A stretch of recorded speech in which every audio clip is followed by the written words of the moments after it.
So, what's trending so far in 2021 for Instagram? Let's talk about it.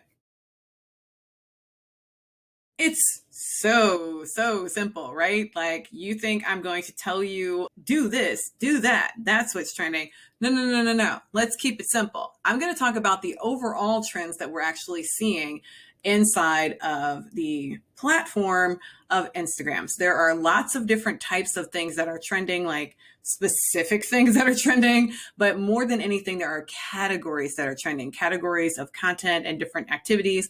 And so we're going to talk about that. And I might just maybe tell you a little bit how you might want to approach it if you are a small business. So what's the first thing that's trending or that's been trending for a little bit, probably for some part of 2020 and then now all of 2021. And that is actually going over on TikTok and searching the trends on TikTok to create your reels on Instagram. So there are a lot of people, including some small business owners, that are getting a lot out of going over to TikTok and like just using TikTok for research, not necessarily having a TikTok account as your small business, but having a TikTok account in order to do your research on what's trending. And then taking some of the most popular trends from TikTok and then applying them to your industry, your business, and then making them into reels. Now, this has been trending for a while because TikTok does something a little bit different from Instagram when it comes to reels, and that is TikTok actually has a trending tab. Like there's a place for you to see what is trending. And so because of that, people are just taking that same, content and translating it over onto reels. Now, what I am not telling you to do is to post your content over on TikTok and then take your TikTok and post it to reels. That actually doesn't work. Technically it works, like literally it works, but it's not a great look because Instagram actually can see that little TikTok logo. The images, the videos are being read through image capture. And so they can see that little logo there.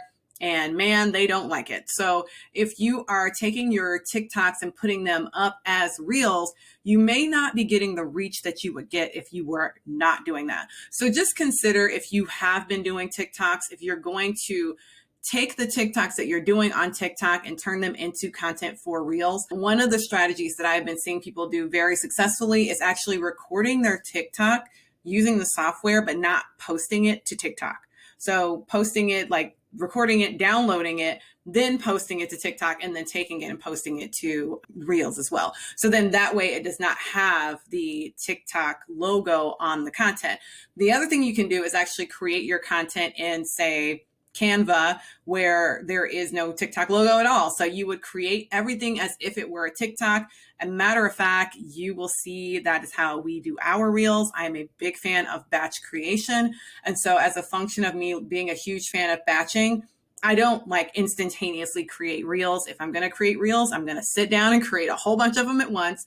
And when we do that, we actually create them outside of the platform, use a real camera, or use a phone that is just set up to record like a regular camera, and then pop it over into Canva and do all of the adding the text and all the things that you would see in Reels or in TikToks. You can do all of that in Canva using Canva's video feature. So I love doing that personally. It's one of my favorite ways of doing it so that I'm not trying to be instantaneous with content creation, because we are small business owners. Repeat it with me. I own a small business. I am not a social media influencer. And so you are not a social media influencer. You need to be doing your content in a much more sustainable fashion. And that includes not doing reels every day like it's your job, because it's not your job. You make soap, or you are like a chiropractor. You do not have time to be out here making reels every day. So anyway, get your inspiration. That's the entire first trend, is getting inspiration from TikTok and then using that TikTok inspiration to create your reels. One more caveat, just for all of the trolls. I am not at all suggesting that you copy other people's content, steal it, and then use it as if it was yours and not give them credit. That is not what I'm saying either. I am literally saying being inspired by the things that are trending on TikTok and then taking that trend and zhuzhing it, making it yours. And if you do a direct copy, giving someone else that credit is absolutely necessary, mandatory. Please do that. Very important. So the other thing that we're seeing trending on TikTok and kind of in social media in general is an all old things becoming new again.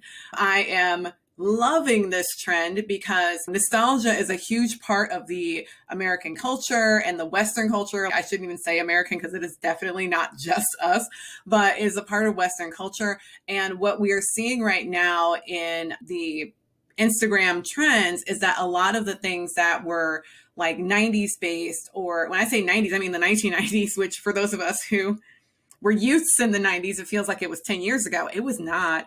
So for things that are based in the 90s, things that were based in the 70s, things that were based in the 60s, a lot of those things are coming back as content inside of Instagram.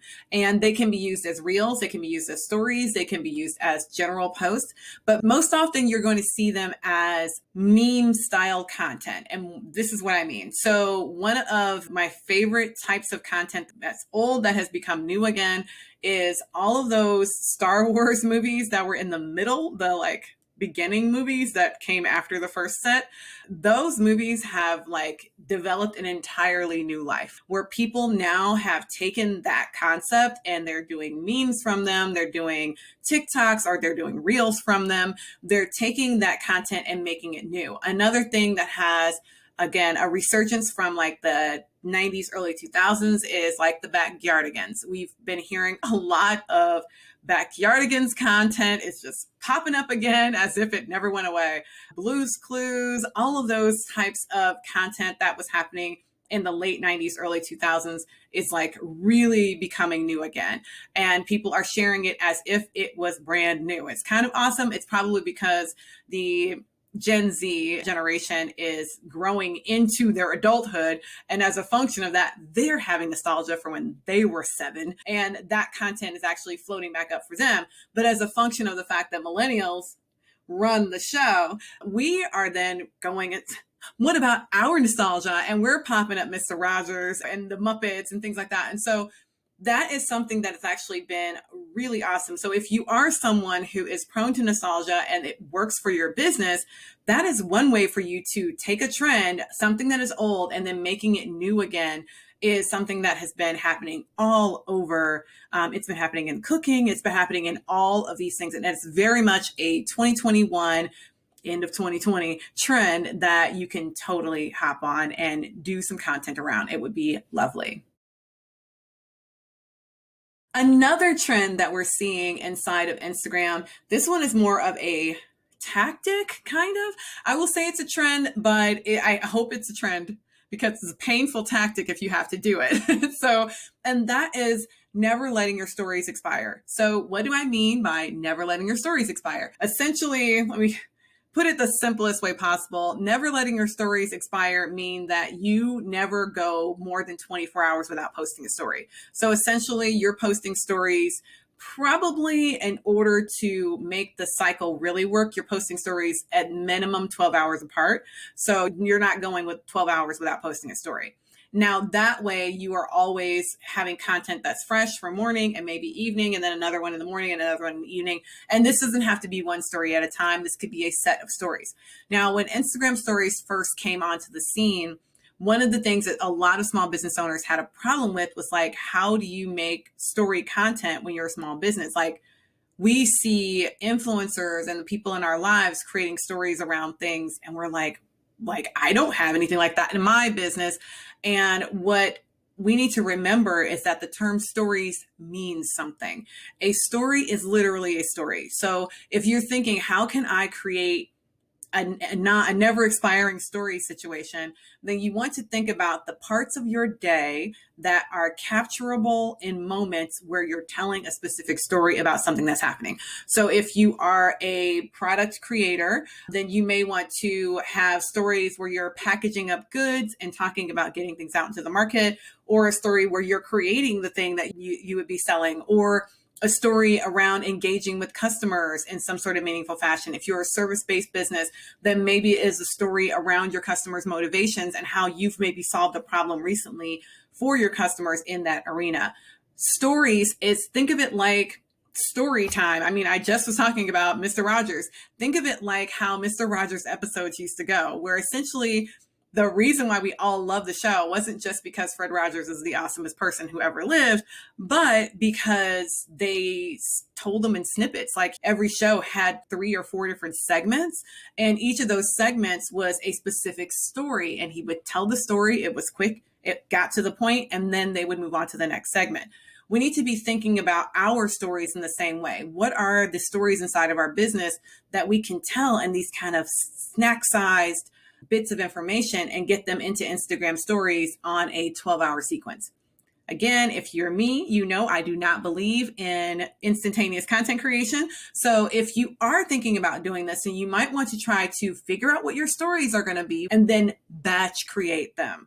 Literally batch them up. Create a whole bunch of these little stories and then save them up. And then every 12 hours or so, hop into your phone and post them. And you can even set up, if you are using one of these social media posting software like Buffer or Later or any of these other softwares, tons of them, you can set up a reminder for yourself or your stories so that you will get a reminder in your phone. You will then take the video that you recorded with your phone and post it at that point. And the beautiful thing about doing it this way, where you're pre-recording your content, is that once you pre-record that content, you can actually share it out in one story, and it will automatically cut it up into story sequences for you. It's kind of fantastic. I have recently been practicing this myself over on my Instagram account, which is at Lindsay L. Sims. That is my personal Instagram account, but I use it for both personal and business because, hey, why not? It's Instagram. And I use my stories a lot to tell my current life, which is that I am training to do some sorts of segment hikes.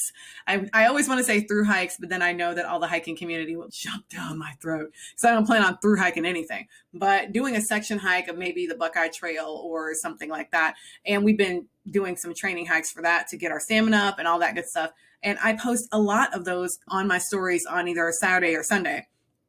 Every single one of those videos is pre-recorded. So I record them while we're out on the road or out hiking, but I don't post them at that time because that would be extremely time consuming because data. And so like we're in the woods. And so I record them, but I don't actually post them until later. Sometimes they don't go out until the next day. But the reason why I love that format is because I can sit and talk to my phone for as long as I want in that story, and it will just play the story out. Well, not technically as long as you want. There is a limit to that, but you get the idea. You can record little segments of video and actually post them as your stories without having to be instantaneously in the moment. And what I love to do as a side tip is while I'm recording my story, I will also be taking pictures. So I'm not just doing a talking head, I'm doing pictures, but I'm telling the story with these different types of formats. Again, if you got questions about this, remember Mr. Rogers, he's your friend. He will teach you how to be Instagram flawless, and he doesn't even know what Instagram is, okay? So think about Mr. Rogers, and it will help every time. Another massive trend that we are seeing on Instagram, and this has probably been trending for a while, maybe a few years now, and that is moving images. And so what we find on Instagram is that videos perform better than pictures, than still pictures. And so what I have seen people doing recently that has been working really well is turning a still picture into a video by adding a moving element. So an example would be the standard quote meme. Instead of putting the quote on a still background, you use something like Canva to drop the quote onto a video. And so now you have, instead of just being an image of a brook, you have a whole babbling brook going in the background with your image on top. That is your quote. That is a really simple way to create something that's literally a 5-second video. And because the video is short, and if the text doesn't move, then it will just loop. And it's beautiful. And people do that all the time. I've saw it recently with someone doing it with like wisps of smoke, and they were like, your essence is beautiful or something like that. And I'm like, that's genius. And so any of us can do this using a software like Canva, where it's really simple to do. You grab a really short video, pop it in the background, put your quote on top of it. It can be a quote from you. It can be a quote from someone you're inspired by, but you pop that information on top, and then you download it as a GIF or a video, and you're good to go. So that is another trend that you can hop on relatively easily and really start getting a little bit more traction, because videos do perform better on Instagram than non-videos. And hint, you can use those in your stories as well. So if you wanted to use that content as a part of your stories, you can do that. Multiple purposes. I'm there for that. And last but absolutely not least, one trend that I have been seeing recently, again, smart people have been doing this for a while, but those of us who were late to the game are now really making a trend out of this, and that is reusing your content as an IGTV. So a lot of people didn't know what to do with IGTVs because they thought that it had to be like a YouTube style video. It does not. It can be a short-ish video. As long as it's over 60 seconds, I believe is the time frame. So if it's over 60 seconds, it can be an IGTV. It can't be IGTV if it's under 60 seconds. So you have to make a video that's longer than that. But once you create content that's longer than 60 seconds, you can create it as an IGTV. Well, now, if you have videos from the past that you've created, you can reuse that content as IGTV. And when you do that, you can then post it to your feed. So now you have another feed post that is out there. But then you can also use it in your stories. Now, I have done this really successfully where I post a story about an IGTV that I did. And when you click to post it to stories, it actually puts up a little box and someone can either swipe up or click through to watch that IGTV.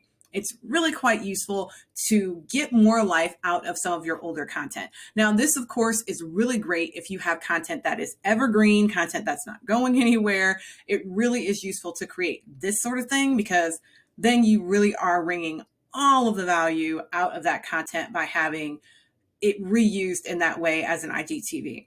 Now, if you pull all of those things together as a small business owner, these trends are really useful to you because every single one of them is something that you can do in advance. And as I have mentioned multiple times, you are not an influencer. You are not meant to be on IG or any other social media platform literally every day posting instantaneously. That is some nonsense. Don't do it. And so because I am emphatically screaming from the rooftops that I don't want you posting on a regular basis, every trend that I've talked about is something that is topical, a category that you can then use to batch content, prepare things in advance, schedule them out, maybe even have someone else posting these things for you on a regular basis while you are then running your chiropractic business or making the soap or doing whatever it is that you do so that you're not literally having to instantaneously do Instagram because that is not your job. Okay. It is a part of your job as a small business owner to maintain your relationships using social media. And I highly encourage you to do so. But it is not your job to literally be on social media all the time, every day, period. Okay. And so that is it. That is my advice for today, is to make sure that you are following trends and being smart about it, because these trends can be really helpful and useful to you, but only if you're willing to be smart about how you actually engage with them. Oh, yes, I'm Lindsay. I always forget to introduce myself. I'm Lindsay, and I am the CEO and founder of Predictable Results Marketing. We are an educational company. We do content like this to actually help small business owners to really get your feet under you when it comes to your digital marketing, your social media, your email marketing, your website SEO. All of those things, because what I truly believe is that if you don't know what you don't know, you won't be able to succeed in doing small business marketing. Small business marketing, a lot of times we have to do it ourselves because we can't afford to hire it out, but the barrier of knowledge is really high. So my job is to help you get where you're trying to go as fun and exciting as I can. So hopefully you'll come along with me on that journey. If you want more information like what you've seen here, there will be somewhere for you to click to get more content that helps you on your journey, or to find out more about Predictable Results Marketing and our company and what we do. That's it for today, and I will see you later.